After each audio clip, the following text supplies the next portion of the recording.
Sarah Darby with Real TV Films, and we're with Kramer, who's hosting Films That Changed the World, and it's the 25th anniversary of Yentl. Kat, tell us about why you decided to do this screening series. Well, it's really very simple. My father was filmmaker Stanley Kramer, and he was known as the message maker in Hollywood, the message movie maker, so to speak. And he never actually wanted that title. He just really believed in the issues of his day, and so he made a lot of controversial movies. He didn't set out to create controversy, but he dealt with subject matter that a lot of people were ignoring. And we have a theater here at the Sunset Gower Studios. This actually used to be the old Columbia lot where he made a lot of his movies. And a lot of people made films here, including Barbra Streisand. Her film debut, Funny Girl, for which she won the Academy Award, was filmed here when it was Columbia. So it's a really historic lot, and the theater's brand new. It's only been there a year. And so when it first opened, it only seats 70 people. It's very intimate. I said, I have to do my own screening series here, and it doesn't have to be my dad's movies. I want to do films inspired by his movies, or filmmakers and movies that I think carried on the same tradition, that is, you know, issues of the day or exploring things that maybe we're not really ready to look at. And then what I wanted to have with each one of them was a theme, so to speak, like a salon or a panel preceding the film, so people today can see how the issues are now as opposed to when it first came out. And I have to say, Yentl is my first film in the series. I'm really happy about that. I'm ecstatic, really. Well, I know you have several speakers here today. Can you tell us about those important women? Well, Marilyn Bergman, who's a legend in her own right and is very involved with Barbra Streisand's career, having written the lyrics along with her legendary husband, Alan Bergman, to most of, or quite a bit of Streisand's biggest hits. And she also wrote for Frank Sinatra and Ray Charles. I mean, I have to say the Bergmans are like the history of the American songbook. For the last, 30, 40 years, everyone has covered their songs at some point. You know, songs like The Way We Were, and from Yentl specifically, where they won the Academy Award. They've actually won 3 Oscars for The Windmills of Your Mind, The Way We Were, and the score of Yentl. But all those great songs like Papa Can You Hear Me, The Way He Makes Me Feel, my favorite, Where Is It Written, from Yentl, all sung by Barbra and covered by other people. So, you know, because Barbra was actually not nominated for an Academy Award for Yentl, which I think she deserved it. I mean, she won the Golden Globe for Best Director, which no other woman had, and the movie won Best Musical or Comedy in its category. It won so many accolades, and reviews were just amazing. And it had 5 Oscar nominations, but the Bergmans won the only Academy Award, so I thought it fitting, since it being a women's event, I really only invited women today, wanted to do something for women's empowerment, because that's the theme of Yentl. I thought, you know, it would be great for Marilyn Bergman to talk about her involvement in Yentl and also what Barbra Streisand went through with her plight trying to get the movie made. So she's a special guest speaker today, but we also have 2 others. One is Bonnie Abounza, who's the Vice President of Social Action from Participant Media. And one of her big causes right now is the women of the Congo, which I'm sure you've heard a lot about.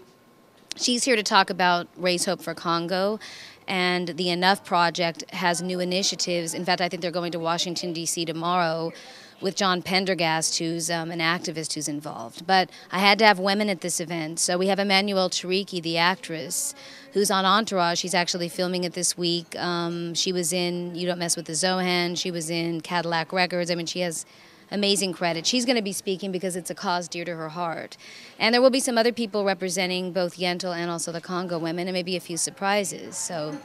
So each one, you know, that I have here is going to be a different theme, a different issue explored. I just wanted to do something with women for the first one, and, you know, it's been Women's History Month, so I wanted to do my thing with that. So here you go. We're going to see a few men today, but it's mostly going to be the ladies. Well, I read in response, I believe that you said that this movie really broke the glass ceiling for women, and I actually read an article online today that I thought was interesting, and I think it posted numbers that last year women made up less than a quarter of directors, writers. How do you feel about that? I was sort of surprised to hear that low percentage. I was going to talk about that today.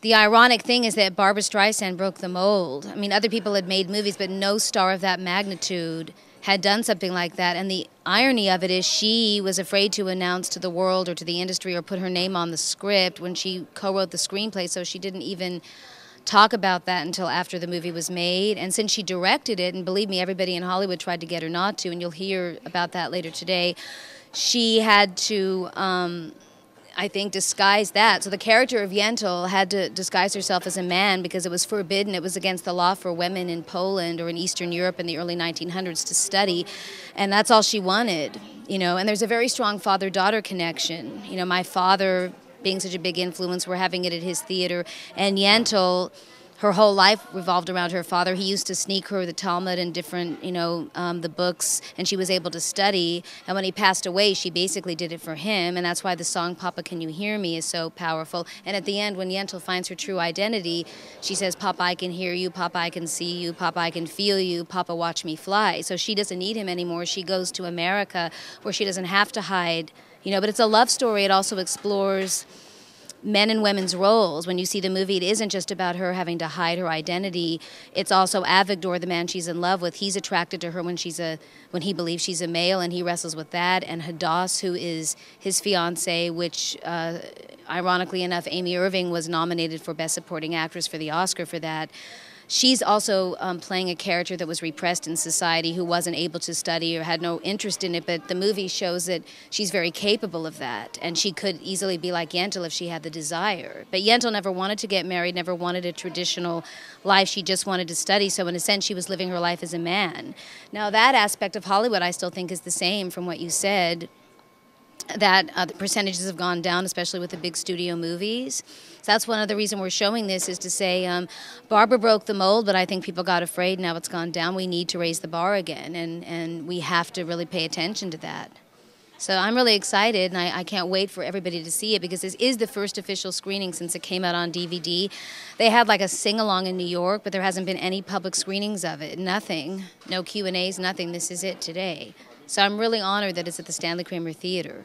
And I hope everyone enjoys the director's cut that we're showing. We're actually not going to show the theatrical release. We're showing Barbara's preferred cut, which has 9 extra minutes, because there was a lot of deleted scenes. But everyone is going to get a DVD of Yentl in their gift bag, and it has all the special features. So I don't want to give that away, but for the people leaving today, they're going to have that, and it's great. It's a great gift. Well, I know everyone's excited to see the film and to listen to the speakers, and we certainly appreciate you hosting events like this. I think that's so important, especially in today's industry. So thank you so much, Kat. Thank you so much. Absolutely. Great. I'm Tara Darby with Real TV Films.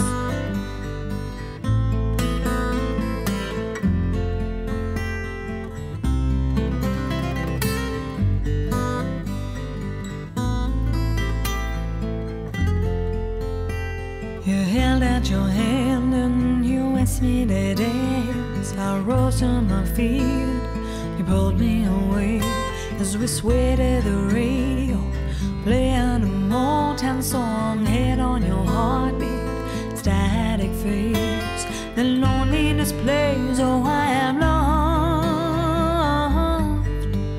loved before, but never been